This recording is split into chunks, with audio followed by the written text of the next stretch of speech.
සුබ දවසක් ඔයාලට. මම අද හදන්න යන්නේ චීස් රස බිස්කට් එකක්. මේක අපේ පොඩි බබාලා හරිම ආසාවෙන් කන ස්නැක් එකක්. අපි එහෙනම් මේක හදන විදිය බලමු. මේකට අපිට ඕන වෙනවා පාන් පිටි කෝප්ප භාගයක්, ෆ්‍රෙෂ් මිල්ක් මේස හැඳි 2ක්, රුලන් මේස හැඳි 1ක්, බටර් ටිකක්, චීස් කෑල්ලක්, ලුණු කුඩු ටිකක්, තව අපිට ඕන වෙනවා මිරිස් කුඩු ටිකක්.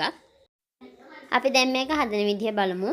මුලින්ම පාන් පිටියකට චීස් කෑල්ල, බටර් ටික, රුලන් ටික, ලුණු ටිකක්, ෆ්‍රෙෂ් මිල්ක් ටික දාලා අතේ නොඇලෙන පදමට ඩෝ එකක් හදා ගන්න ඕන. මේ විදිහට හදාගත්ත ඩෝ එක පැය භාගයක් වහලා පැත්තකින් තියන්න.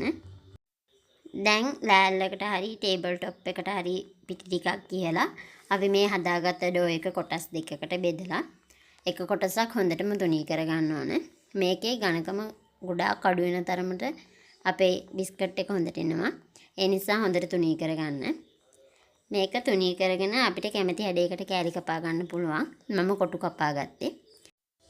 දැන් තේ තාච්චියක් ලිපේ තියලා තේ ටික හොඳට රත් වුණාට පස්සේ අපි කපාගත්ත කොටු ටික හොඳට ගැඹුරු තෙලේ රන්වන් පාට වෙනකම් බැද ගන්න ඕන. මේ තියෙන්නේ මම මේ විදිහට බැදගත්ත බිස්කට් ටික. දැන් මේකට ලුණු ටිකක් මිරිස් කුඩු ටිකක් දාලා හොඳට කලවම් කරලා ගන්න ඕන. ඔයාලට කැමති නම් කරපිංච ටිකක් ගැඹුරු තෙලේ බැදලා කුඩු කරලා දාන්නත් පුළුවන්. මේක හුලං වදින්න නැති වෙන්න අරන් තිබ්බොත් දවස් 2-3ක් තියාගන්නත් පුළුවන්.